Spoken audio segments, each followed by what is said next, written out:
You need to let this go.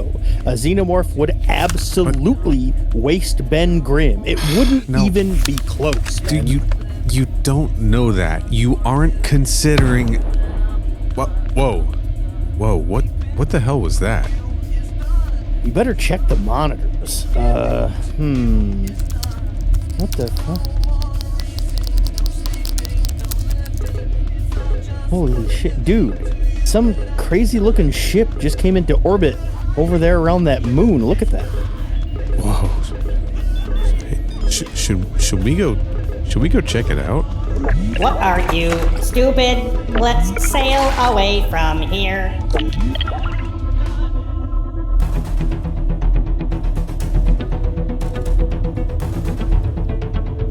Welcome to Crew Expendable. I am the invincible Iron Neil. And I am your friendly neighborhood Kenny. And we are Earth's mightiest alien podcasters. Love it. That's the best one you've ever done. Yeah, man. Flawless. First names on the intro.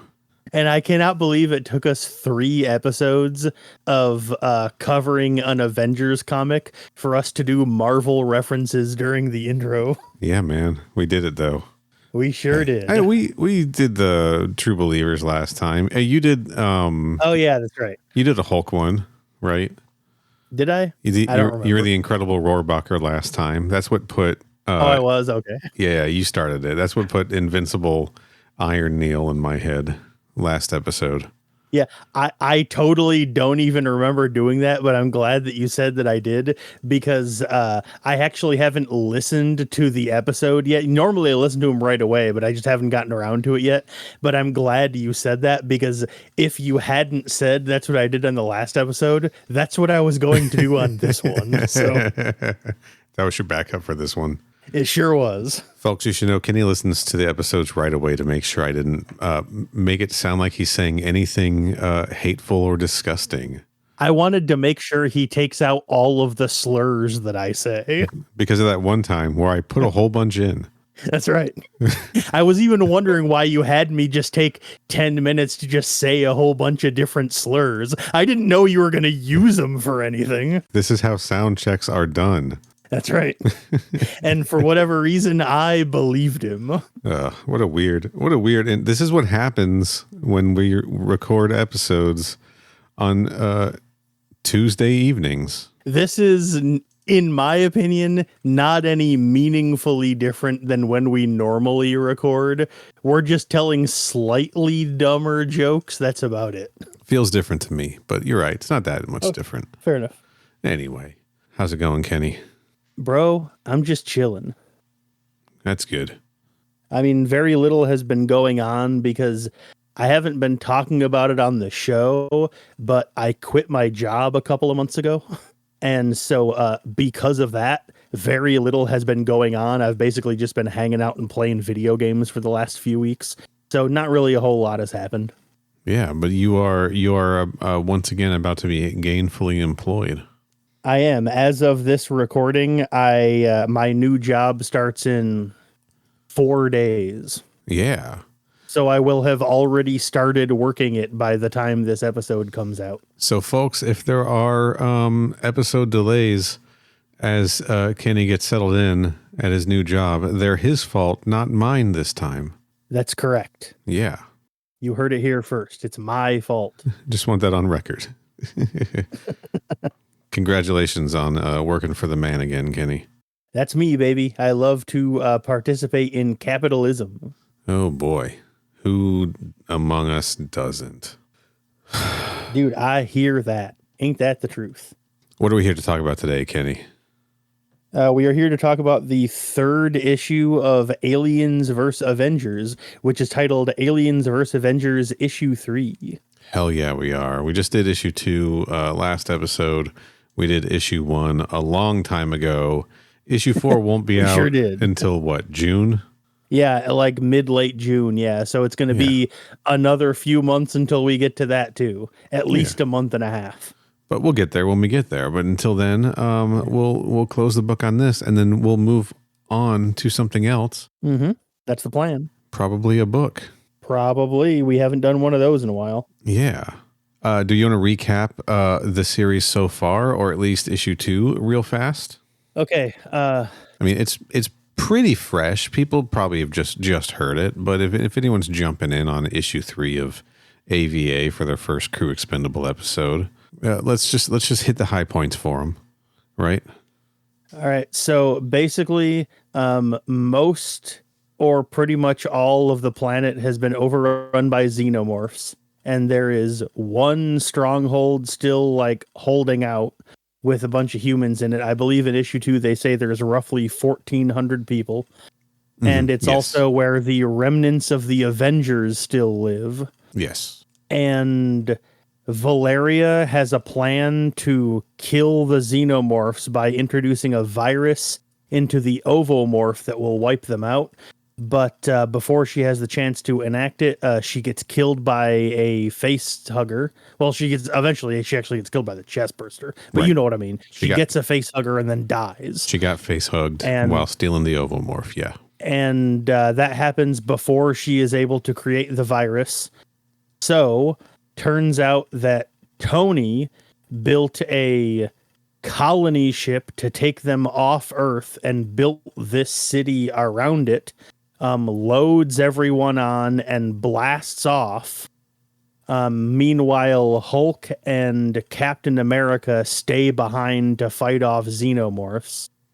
And also, meanwhile, in another dimension, another universe, turns out there's a whole bunch of Davids hanging out, and turns out they're the ones that are going around and wiping out planets via xenomorph, as in, you know, what happened on Earth. And they showed up to this planet, and the issue ends with another bone ship showing up and more engineers also showing up here, presumably because that's where there's a bunch of xenomorphs. Yeah. Listen to last episode to hear me, a guy who's been asking for more David content, suddenly have 3 Davids thrust upon him and start questioning, is too much of a good thing suddenly a bad thing? Yeah, he's been pining for more David for all this time, and you finally got more David than you can handle. Actually, I'm actually pretty happy with David's presence in this story, honestly. Like, now that I'm... of course you are. On the other side of issue 2, now that I've settled down, I'm pretty satisfied with the David content in issue 2, I will be honest. The David Old Man Stark interaction there was the playing possum scene. If you remember that, was pretty stellar. I do. Right. I do remember that. Yes. Pretty stellar. Right. I thoroughly enjoyed it. Another hit from issue 2 I want to touch on. We did this a little bit with our recap last week, where there were a couple of moments. I had one and you had one that we had kind of skipped over in our initial reading of issue 1 that then we wanted to touch on before we jumped into issue 2. Mine's a small one, and it's when I believe Bruce is sort of monologuing while he's watching Cap fight Captain America, of course, Steve Rogers, everybody, fight off the xenomorphs, trying to rescue, hold off the oncoming wave so that the survivors could make it to the ship, right? Yep. I believe it's Bruce. It might be Tony Stark having this monologue of like this being the end of the Avengers, the end of America, the end of the Earth, right? All right. And just that line, the end of America, it's like, okay, sure, the end of America, the country, but also like the end of Captain America, right? Like a double meaning there for that line. Sure is. Yep. Was I don't know, just a pretty slick little moment there. Whether he intended that or not, just I think using that phrasing was pretty intentional. I like Jonathan Hickman as a writer, everybody. I've talked about him a lot on this show. You sure have. Just as I was flipping through issue 2 earlier, I came across that moment again, and I was like, okay, we're in issue 3 now. I can focus in on this and talk about it. It's also disappointing to me about how presumably that's probably the only time we're going to see Cap in this comic, which to me sucks because spoiler alert, I like Captain America and think he's a cool character. Yeah. I had a thought about that. We've got engineers now popping in to Earth space, I'm assuming, right? Well, I guess they were popping into that like weird space thing that looks like the constellation. That weird like space whatever it was, right. That. But what if we are gonna get what if we're gonna get Xenomorph hived up, Cap, and Hulk? What if we're gonna get Captain America Super Soldier Xenomorph and Hulk Xenomorph? Well, a Hulk Xenomorph would rule. A Gamma Xenomorph that would be kick ass. Do you think it would? I mean, it would get the Hulk powers, right? Like if it just, I think it would. Like, and of course, if it were Captain America, I mean, DNA reflex, right, guys? It would get it would be Super Soldier Xenomorph, right? It would, yeah. Yeah. It would be the peak physical performance of what a Xenomorph is physically capable of. Yeah, man. I doubt we're going to get any more of them, unfortunately. I think we saw the end of them as the story, like, is going to be told, you know? But I think it would be kind of rad if they were like, surprise, Xenomorph Avengers assemble, you know? My guess is that we're not coming back to Earth, but I might be wrong. I doubt that we are. I don't know. Oh, the other thing that we didn't mention is they mentioned that Black Widow and Hawkeye are still out there, right? They sure are. There's a few other things that we didn't mention, like for instance, the beginning of issue 1 follows Black Panther and his son, right, as they are like the kings of like Wakanda, which is like an intergalactic kingdom now, and they're like out in space. Yes. And Black Panther didn't show up in issue 2 at all. Right. And the other thing is that we also find out in issue 1 that the X-Men left Earth for Mars. And then Tony mentions in issue 2 that they're going to stop by Mars to talk to the X-Men on their way out of the solar system entirely. Yeah, just swinging by Mars to say, hey, what's up? Yeah. Right. Pretty much, yeah. Pick up Wolverine, probably.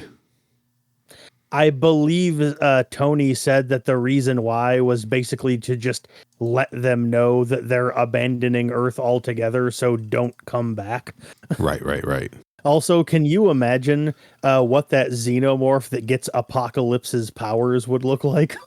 Holy shit. Oh, yeah. Hey, and he's still banging around on Earth too, right?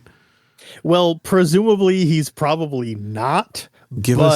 Last time we saw him, he was still alive on Earth. Yes. Okay. Here, give us the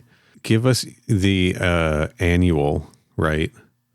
That is Xenomorph Avengers versus Xenomorph X-Men.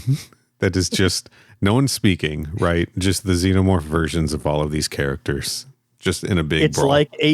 It's like AVX, but since there's Xenomorphs, I guess it's like XVX. Yes, and they're just all fighting, and it's that's right. 64 pages, and that's it. The X in X-Men stands for Xenomorph. Yes, they're Xenomorph men, exactly.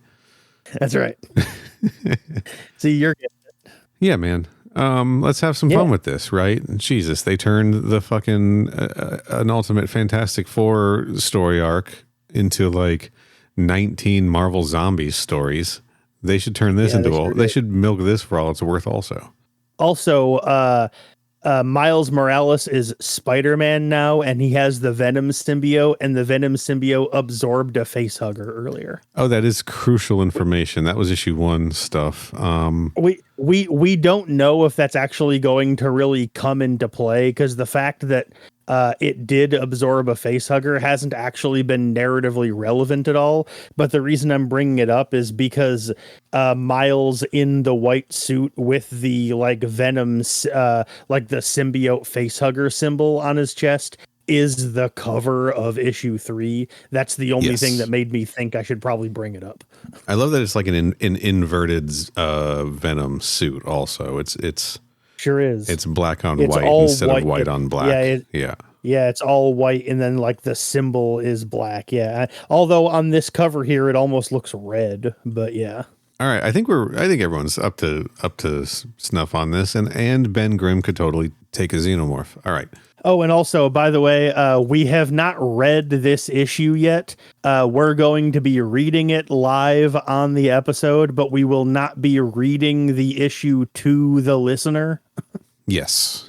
We're just going to be reading it ourselves, and you will be listening to us react to it in real time. Reading it and reacting to it, given the gist, etc. Yeah. Not a substitute. So grab your book and read along. That's really what you should be doing here, guys. Correct. Yes. And also as a reminder, this is a format we will be finishing AVA with and then probably abandoning for the foreseeable future. Probably, yeah. As much fun as it is, I think. Except for like occasional one-shots or something, but trying to maintain it for an entire series gets aggravating after a while. Yeah. And I think, I also think, I've been thinking about this, as much fun as it is and as successful as it has been on certain story arcs, sometimes we miss some stuff this way, you know? And yeah, I think overall it'll probably be better for us to just sit down and read things the old-fashioned way. But anyway, For sure. let's jump into this bad boy. Aliens versus Avengers, issue 3, written by Jonathan Hickman, with art by Isad Ribic, colors by Eve Sforcina. I've Sforcina. Again, I butcher names constantly, and I apologize to everyone. Letters by Corey Petit, and a cover by Isad Ribic. Tell us again about that cover. I think you just basically did. It seems to be outside, or at the very least, like around some space machinery, but it's Spider-Man clinging onto some rope and shooting some web at like a whole group of xenomorphs underneath him that are reaching up and biting and trying to grab him. Yeah, there's something interesting about these Xeno heads too. They've got like an extra like line going through them or something. You see Yeah, that they have one in kind the of like a foreground? wave pattern. Yeah, they have like a little bit of a wave pattern on their skull. That's fun. Yeah. And again, the logo is yellow and the 20th Century Studios banner is yellow. This is very important to me. Let's get into it. Yeah, again, to reiterate to the listeners, to him. Yes. All right. Okay. Turn the dang page. We start off in yet another universe that's different from the ones we've already seen. And yet another time. All right. So we're seeing more of this, the Juggernaut, the Bone Ship, the Engineers, the Davids dropping the jars, the Locusts. Yeah. We saw this in the second issue. They're doing it again. But this time, we're seeing some Engineers This time, they don't cotton to this, do they? yeah, we see a bunch of engineers watching this from afar, and they stroll away and enter the what we would or what I'm calling right now the space jockey outfit. Yes, they're suiting up, right? And then it cuts down to the three Davids who are standing in the middle of the all the dead engineers. Look at the one. And then look at the one. Do you see him in the middle? Sure do. We got the three Davids. They're all it's just a sea of dead engineers. And then one of them turns around to see one of the engineers in the space jockey outfit punch the fuck out of one of the Davids. Yeah. And the other two come up and start breaking their necks. Yes. And so holy fuck. Actually, it looks like we got 4 Davids lying here. Before this, though, the panel before, like right after they're walking through the sea of bodies, one of the Davids is just like grinning, like ear to ear. Mm-hmm. And these are also all like old man Davids. These are all pretty old guys. Like, yeah, these aren't the young, handsome Davids that I prefer. But yeah, the engineers kick the Davids' asses. 1, 2, 3, 4. Yeah, there's like 4 of them fucked up here. Yeah, we see 4 bodies lying here. And then they take the Juggernaut. Yeah, and they climb onto the Juggernaut and blast off with it. And presumably these are the engineers we saw at the end of issue 2. Presumably, but the ship looks different. They had like a double stacked Juggernaut at the end of issue 2, and this is like a single stacked they one. did, that's right. Unless it's like an art maybe mistake. I was wrong, listeners, sorry. Unless it's like an artist's mistake. It could be, Could be. That badass though. They're just like, all right, fuck you guys. Good opening pages. Not gonna lie. All right, and then we see the ship blasting off, and when we say the ship, I believe, this is the one that the colony ship that Tony, blasted off on, and they're just outside of Mars, which, if you recall, is where the mutants live now. Yes. Home of They've the been mutant trying diaspora. They've been trying to contact the mutants on the radio, and none of them are responding. I have a good feeling about this. Yep. We've been pinging them on every known channel, no response. Apparently, the ship sustained some sort of major damage during liftoff. And it's even the damage described as, quote, beyond repair. And let's see. One of the platform moorings collapsed and damaged our expansion drives beyond repair. Meaning that if we don't want this to become a generation ship. Yeah. Tony says that they have to land on Mars to fix their ship, or else it's never going to be able to go anywhere or work. Yeah, it's going to become a generation ship, meaning they're just going to have to live on the ship forever. Yeah. So they got to set down on Mars. You called it. You said, I think the mutants are going to become important characters in the second half. I mean, it's kind of obvious, right? But you called it nonetheless. Let's see. They land, and turns out it's been several years for both Tony and Carol since last time they were here. Miles once again has a bad feeling about this. I really like that Miles' suit. It really feels like Spider-Man's Future Foundation suit a little bit.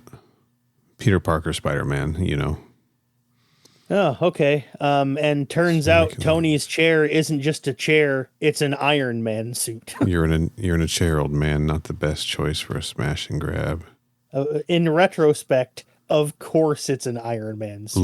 Why did it never occur to me that maybe it was? I honestly, remember when he made the gauntlet to blast David in the face.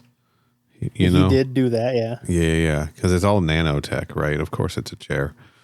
So they land. They're walking away they walk into Bar Sinister. Oh, this is going to be great. I wonder who's there.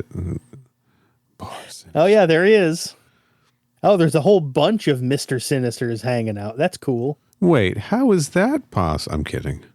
There's a whole bunch of them, and they're looking at what seems to be a dead face hugger, and they're all going, interesting. We spent our entire lives, whatever. We spent all that time seeking out the possible genetic ends of not just what we are, but what we can be.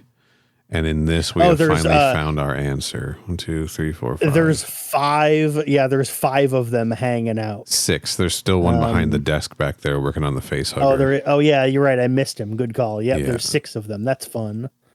Mr. Sinister. Love it. No, sorry, guys. Sorry, everybody. And he is standing by what seems to be a hive or a nest.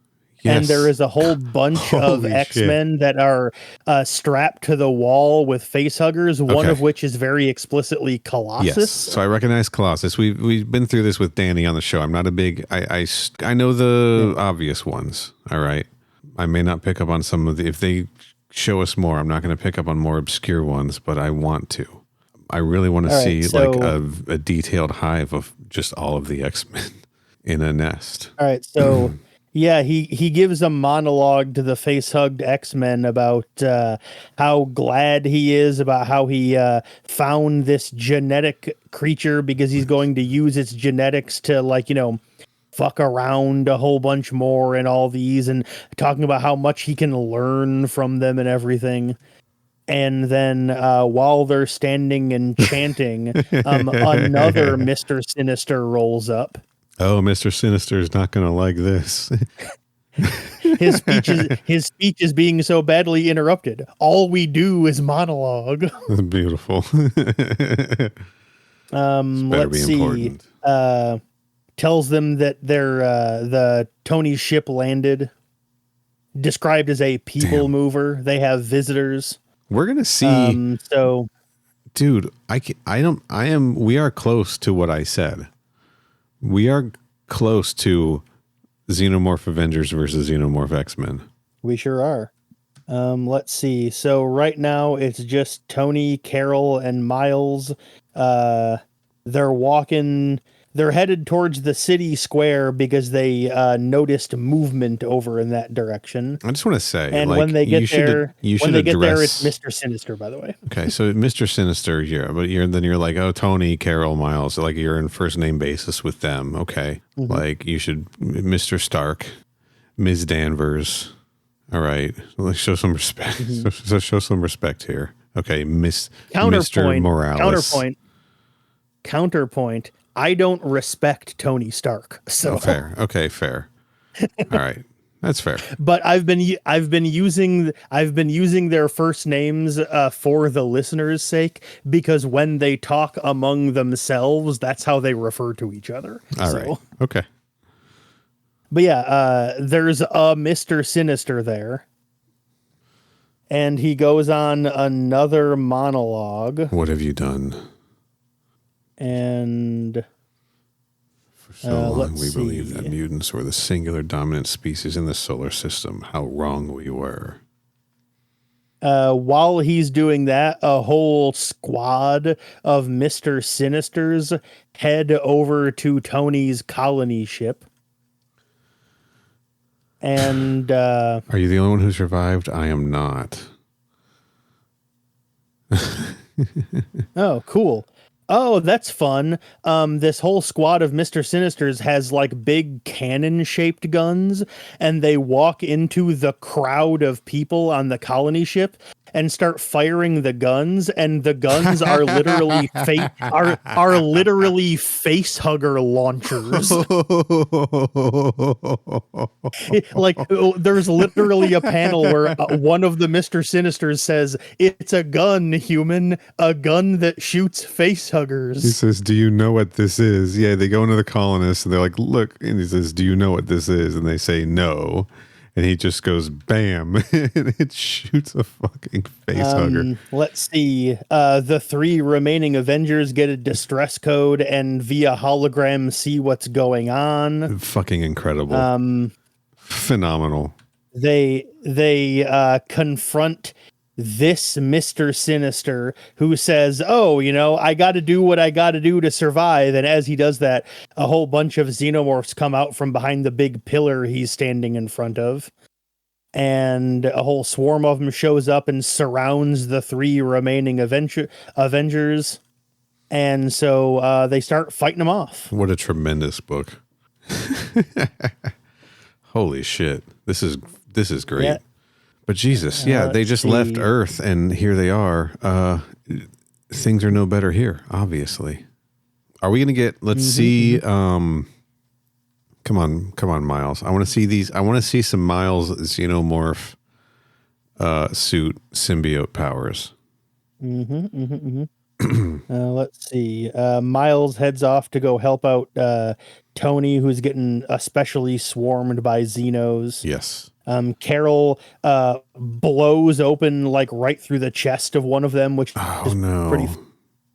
But she gets, burned. Yeah. And I guess that's how she finds out that they have acid blood. And oh no, she passes out, it seems like. Shit. Oh, no. That's not what happened. Some X-Men came to the rescue. Looks like that looks like Emma Frost in her crystal form, and I don't know who that is in the back. But they're doing some kind of mental projection that makes them look like Juggernaut. This one never had an ounce of quitting. Yeah, that would be my guess. Is this is Emma Frost? I don't know the other one, the guy. Yeah. Let's see. Oh, she says Logan. She posits it might be Logan. There you go. Yeah, I don't know who this dude with the earring is. She's waking up. Don't touch it. I did everything but I could. Oh man, if that's her, she is burnt. They have her head. She is mummy wrapped. Her entire head is wrapped up Invisible Man style. They got her at a camp. They got her out of there somehow at a camp. Yeah, these couple of people found her and dragged her away. Caught a glimpse of Spider-Man and Stark before they were overrun. About an hour after we escaped with you, the ship you came in went up in a fireball. So there goes the colony ship, I guess. Yeah, and Yeah, I think that guy in the foreground there is Logan. Logan, yeah, probably.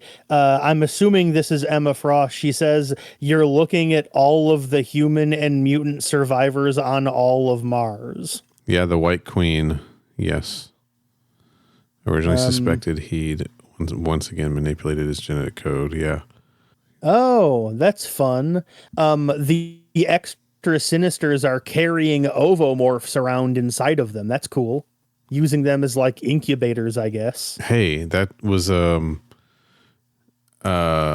far did you get in Dark Descent? That girl they're talking to is Armor, by the way, who I cannot say I've ever heard of, but Yes. that's who it is. I am very unfamiliar with this X-Man or X-Woman. Let's see. Carol's like, all right, I'm going back in to fight some more. I got to go find out if Tony's still alive. Yeah, that officially is Emma. Yes. Yeah. Logan basically says, Carol, don't go in there. The only reason the three of us are still alive is because we can't be hurt by them. Yes. Myself, Armor, and Emma can't be harmed by these. Eden is must be the other guy. Presumably. Sitting inside his manifold when we travel so he can't be touched. I'm unfamiliar with Eden as well. Yeah, she officially calls this guy Logan, so that's Wolverine. As he even says, one killing machine recognizes another. My man, Logan. Sure, yeah. Let's see. Carol basically says, Logan, get fucked. I'm going anyway. And he's like, okay, fine. I'll go with you then. And let's see. Carol and Logan warp in and notice the, destroyed colony ship there in the background. The next day. I love that he's got you're a little ahead of me. I'm just catching up there. I love that he's still got his Logan hat. His Wolverine hat, pardon me. They come across a whole bunch of dead xenomorphs, and when they approach, Carol has an eye patch on, so either she lost an eye or is partially blind. Anyway, they find Tony's body. They find Tony's body, and there is a hole blown out of the middle of his chest with a dead facehugger lying next to him. Tony fucking Stark got facehuggered and chest bursted. Yeah, he sure did. Tony. And then all of a sudden, all of them look up when they notice something in the sky. Two more ships? Thing is, it is the Wakandan Intergalactic Kingdom coming to Mars. Wakanda has returned. Yeah. That's fun. To be continued. Yeah, that's the end of the issue. Wakanda returns, finally. Up next, AVA 4, on sale this May. Just kidding, everybody. Yeah, and the cover is both Black Panthers and Carol and Logan and Emma fighting a whole bunch of xenomorphs. All right. Not a big complaint, okay? But a complaint. Mm-hmm. This book is called Avengers versus Aliens versus Avengers. Mm-hmm. And like all the Avengers are dead. Yeah, pretty much. I mean... Look, I mean, Carol and Miles notwithstanding, unless Miles is also dead. But we don't know where Miles is. Yeah, we didn't see him. Like when we found Tony's body, we didn't see Miles there. Although Miles is not on the cover of issue 4. Yeah, I'm sure it's going to be a surprise. I have a feeling Miles is probably fine because of the symbiote. They wouldn't have put that earlier on in the comic if it wasn't supposed to mean something, And sure, Black Panther has been an Avenger, right? He's not your standard, like, yeah, I mean, he's not. for that matter, Wolverine has been an Avenger as well. Sure, so. he's been an Avenger. He's a new Avengers member. All of that, this and that, right? I know, you know, but I don't know. Beast isn't here. Beast was on the Avengers for a long time, right? I don't know. Well, here's the thing. You're like, the comic is called Aliens versus Avengers, but all of the Avengers are dead. Well, that's because the aliens did verse the Avengers, and the aliens won. Yeah, you're right. The aliens did verse the Avengers, and now we're in mostly the X-Men versus the Avengers. I guess. Now we're back to AVX, but the X stands for Xenomorphs rather than X-Men. And the A stands for no, the aliens versus the X still stands for X-Men, but the A stands for aliens. That's right.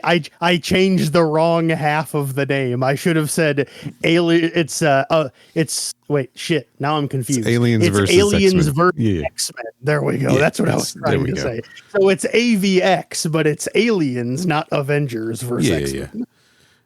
That's what I was trying to say the whole time. Listeners, pretend I said that the first time. Yeah, because I am not editing it. I mean, I could just give it to you clean so that you could edit it in. Nope. Okay, cool. I didn't really want to anyway, so it's fine. For fuck's sake. I'm scrolling back. I want to go through this again because this battle, things just fucking fell apart in this battle for me a little bit. All right, Tony gets kind of swarmed a little bit. Xenomorphs grab him. Miles goes to help. Okay. Carol's like, oh, we need to stick together. She gets acid burn and she's down and she's out. And then I guess everyone else. Okay. Okay. Oh, I know Armor. I'm familiar with Armor. Armor is in the new Ultimate X-Men. Okay. I am familiar with Armor. I'm sorry. I see her in the back there now in her armor.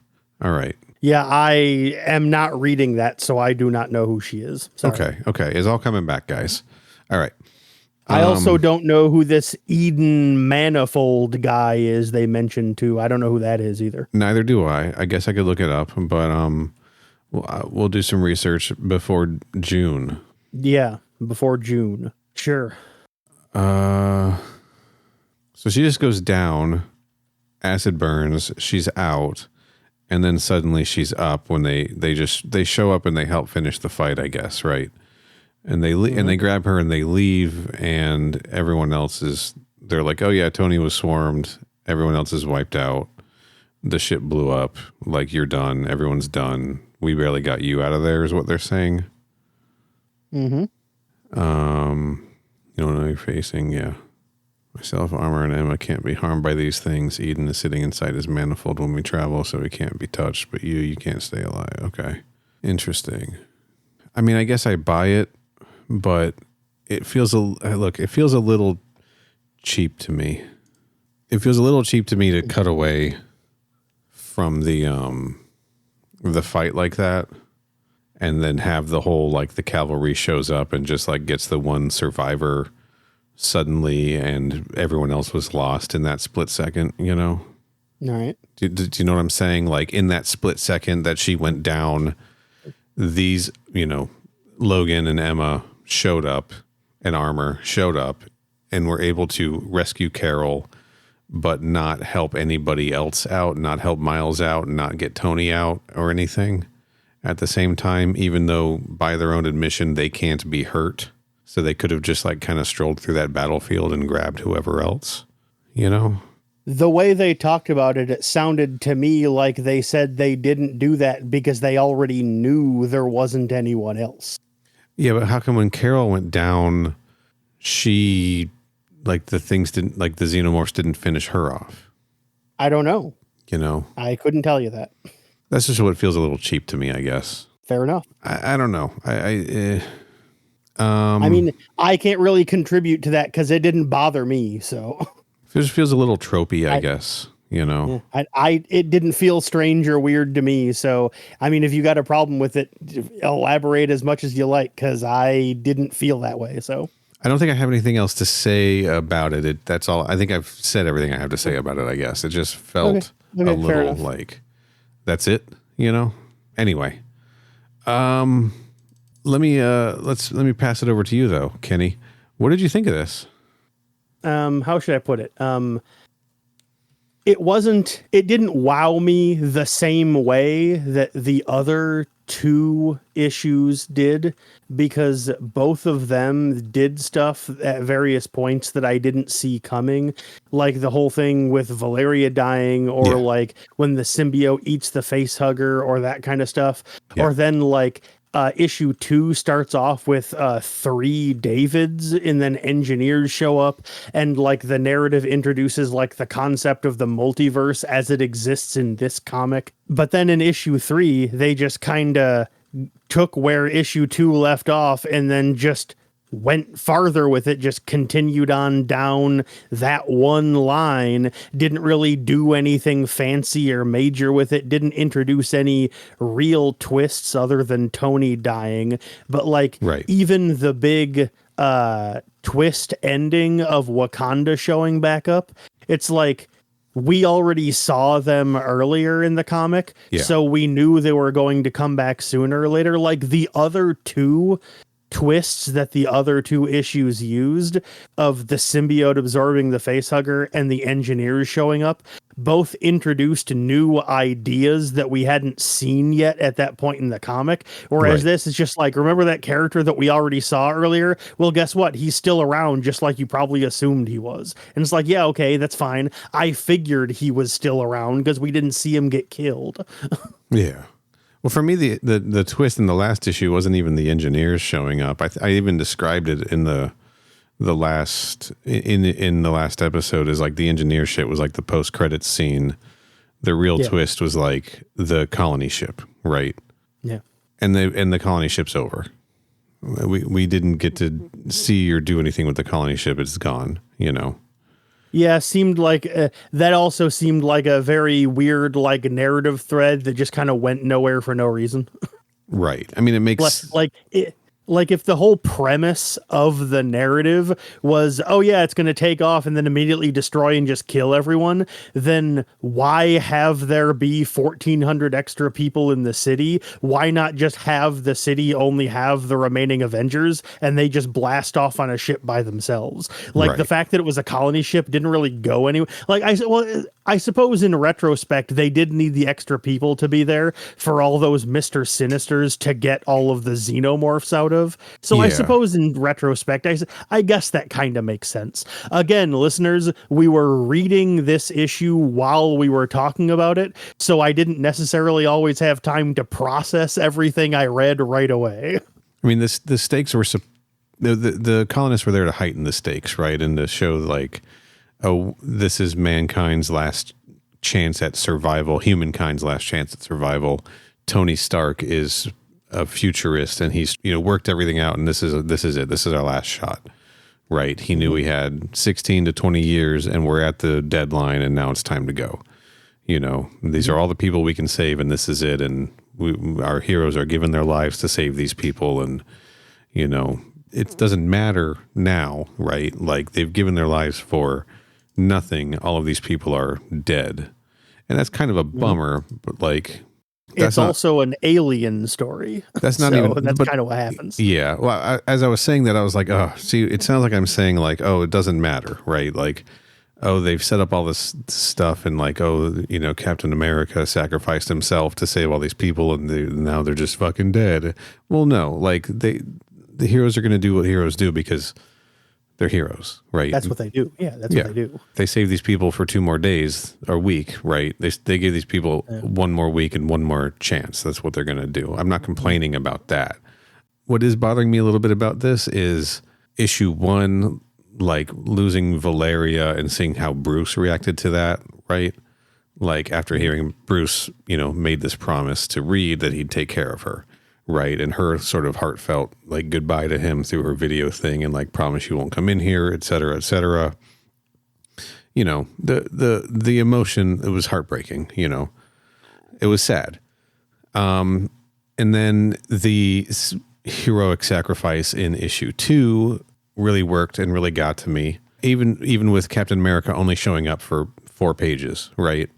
Like he brought with him what Captain America brings to a story, you know? Also true. And this issue didn't have any of that, right? Iron Man doesn't bring that shit with him. Not for me, anyway. Yeah, seeing Tony's body was intended to be like that kind of moment, except Tony hasn't so far in the comic been doing things that would make you feel bad that he died, unless, of course, you just like Iron Man, I guess. Right. But like also another thing is that it wasn't really a sacrifice in the way the other two were. He just kind of died while fighting the bad guys, which is not the same thing. He died. Carol got injured. Miles went missing. I don't know where the heart is anymore in this story, right? The heart up to this point, up like in issues 1 and 2, the heart was Bruce, right? The heart was, Bruce Banner, and that left. And then I was like, okay, who's going to take this role over? I don't think it's Tony Stark. He just doesn't have that. Well, it's Carol. Carol. It's supposed to be Carol, but I'm not feeling it though, because so much of it was Bruce in the first two. Sure, but like the fact that they're not doing it very well doesn't mean that's not the intention. I think it's supposed to be Miles, but he's just went AWOL. You know? Yeah, he's barely in this issue and we don't even know where he is right now. It's supposed to be the two of them. Or, as it happens all too often, it's supposed to be Logan, right? It's supposed to be Wolverine. Except he shows up a little too late to be able to provide that for this issue. Maybe he does in the next one, who knows, but... Maybe. But I don't know. We'll see, I guess.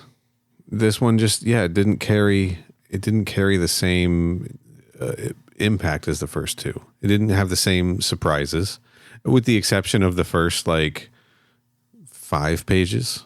Of them killing the Davids. Where we think we're getting a repeat, but then we just see the engineers and being like, nah, fuck this. And they're snapping the Davids' necks and hopping also, in. And then they're like, get in, loser. We're going multiverse hopping. It is also weird that we've also gotten 2 issues in a row now of teasing that the engineers are going to show up. And that's the only appearances they've gotten so far. They're like, hey, here's some engineers. And then the next issue, they're like, oh, here's some engineers. And it's like, yeah, man, we got it. You only have 1 issue left. Let's get on with it. I don't see, and God, if I had a nickel for every time we've said this on the podcast, I had like 3 or 4 nickels. I don't see how this wraps up in 1 more issue, man. Yeah, who knows? I don't see it. I don't know. I don't see it unless it's just the engineers show up and drop Prometheus jars on all the Mr. Sinisters and all the heroes and wipe everyone out, and that's it. Maybe, who knows? See new life. Life starts over again, right? And just hit the reset button. And the issue's not even out yet, so it's not like we'd be able to accidentally come across spoilers telling us what happens. Yeah. Like nobody knows because it hasn't come out yet. Well, if you didn't have to read it for the podcast, would you pick up issue 4? Yes, mainly because since there's only 1 more left and I already read the first 3, may as well finish it off. I mean, the first 2 issues were really good, and this one I did not like as much as the other 2, but it's not like I didn't like it, and I'm still having a really good time reading the comic, so I am interested in finishing it, yes. Yeah, I might, at this point, I mean, I probably would pick up issue 4. I'm torn if I would pick up issue 4, if I would just be like, you know what, I'm just going to wait for the trade. It's fine. Comics are allowed to have a bad issue. Not everything needs to be perfect every time. It's fine. Yeah. But I'm sorry, I'm looking at the Tony panel again, the dead Tony panel, and I'm just feeling nothing. The book doesn't even give that time to hit, right? It gives it half a page. And they have she has her little reaction, her little reaction to it. And I'm saying little because it's a small panel where Carol reacts to it. And then the 3 of them, Carol, Logan, and Armor, just kind of standing there. And then suddenly they're all looking up. And then, oh, what is this? And it's the Wakandans ships coming in, right? Like the book doesn't give his death any time, you know? which is a wild choice considering we didn't even find out until issue 2 that even was Tony to begin with. Right. It gives us no time. It gives Mr. Sinister like half the damn book, and it rehashes the David stuff a little bit at the beginning. A little too much, more than it needs to, right? It didn't need to be like 2 whole pages. They could have scrunched this up at the beginning a little bit, I think. As fun as it is to see space jockeys beat the shit out of Davids. Yeah, dude. How do you feel now that there's 7 Davids rather than just 3? I'm fine with it. Because that's also counting the 4 from here and the 3 from the previous issue. Right. Yeah, because there's 4 here, and then there's 3 from the previous, the 7 Davids. Oh, and there's the one from Prometheus. So there's 8 of them. And it even says in one of the write-ups in one of the issues that this is David 8. So there you go. There's 8 David 8s. Problem solved. So you don't think any of these are the Prometheus David? I think one of these is the Prometheus. I do David. not know, because they all seem to be from different universes. So. I think this is the official sequel to Alien Covenant. That's what we need. Yes. There we go. We got it. Perfect. Well, yeah, I don't know. I hate to be a little down on this because I was so up on issues 1 and 2. I mean, I said in issue 2 that I loved everything about those 2 issues. And in this one, I do love most of this, but it is feeling a little aimless, honestly. I mean, Hickman pulls it off, but there's a couple too many scenes of people just standing around talking for like 2.5 pages. Yeah. Like, speed it along a little. We got it. It's fine. Yes. I think I talked about how when Hickman was writing Avengers and New Avengers, like in Marvel Now, when the Marvel Now relaunch happened, I dropped those books. I was so excited. I was like, oh shit, Hickman's writing Avengers. And then they were coming out like 1 a week, basically. Like each book was coming out twice a month, right? And I couldn't keep up with them. I had to drop them because I just couldn't understand what was going on or keep up with them. And it felt like they were not going anywhere, and I had to just stop reading them. And this is feeling a little bit like that to me. A little bit. This just feels a little bit aimless right now. We'll see. We'll see how issue 4 fills up, it ends up. I think, but I think that all of these needed to be like 40 pages, like the first issue was, instead of like them being like, the first one being 40 and the rest of these being like 33 pages or whatever.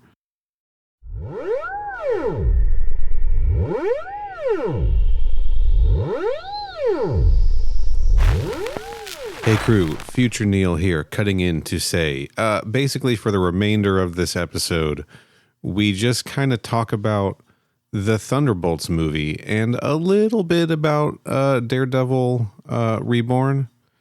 Definitely talk about some things that could be spoilers for Thunderbolts. So if you care about that kind of stuff, you're good to stop listening here. We've finished talking about the topic, and we'll catch you next episode. We're going to read a book. Instagram at Crew Expendable Pod. Links in the description. I don't know them. Anyway, yeah. If we become an MCU podcast for about 10 minutes or so, unexpectedly. Thanks for listening. Stay frosty. Can you tell I did this off the cuff while editing with no plan? I bet you couldn't tell. Flawless execution. Keep staying frosty. I'm tired. Also, speaking of Marvel superheroes, I saw Thunderbolts over the weekend. Thunderbolts. Do you mean New Avengers? No, I don't, because I saw the movie before they changed the advertising to that. So okay, I got you. I saw it when it was still called the Thunderbolts. I'll tell you, when I saw when I saw the advertising for that was happening, when I saw the Thunderbolts trailer, and I was like, oh, Sentry's in this, huh? Oh, so they're doing like the New Avengers thing. because that's a series I read the shit out of. I was like, oh, they're kind of doing like the new Avengers adaptation, but with the Thunderbolts. Cool. Okay. Yeah, it's got Bucky and it's got Sentry, and then it's got a whole bunch of other people that were not on the new Avengers. Right.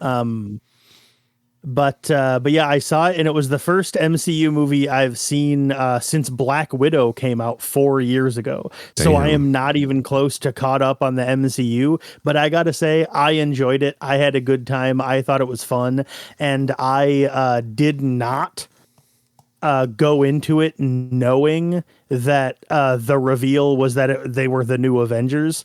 I had about 15 or 20 minutes into the movie, I suspected that might be what would happen.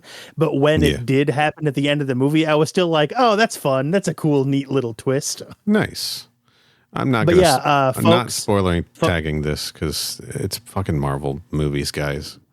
It's yeah, Marvel ruined that 3 days after the movie came out. But here's the thing, anyone out there that's listening to this episode and is like, I can't fucking believe Kenny just spoiled that they're actually the new Avengers. I'm telling you right now, I've seen the movie. It doesn't matter at all if you know that going in. Yeah, it's just PR shit. Yeah, Also, it does not like if I were to straight up grab someone as they're walking into the theater and going, the final scene of the movie is the reveal that they're actually the new Avengers. If that person sat down and watched the movie knowing that, it wouldn't affect it at all because it's not really a spoiler. It doesn't narratively or structurally matter at all to the movie because like the scene in the movie when they're given the name the new Avengers, it's not treated as a reveal or a spoiler or a twist. It's treated as the capstone to a capstone gag to an ongoing gag subplot throughout the rest of the movie. Right. It's more a button to an ongoing joke than a reveal in itself. Mm-hmm. So it does not matter if you know they're the new Avengers going in because it doesn't change anything. And that is literally the final scene of the movie. So it doesn't change anything because the movie ends as soon as that happens anyway. Yeah. So yeah. Well, but yeah. The movie was fun. I liked it. It was good. There were some cool performances. This movie has a lot more, like, as someone even says in the movie, all they do is punch and shoot. So comparatively, there's a lot less visual effects work in this movie. And the ones that there are, it looks good. The acting was good. The guy they got to play Sentry, I really liked. It was a fun movie. I had a good time. Nice.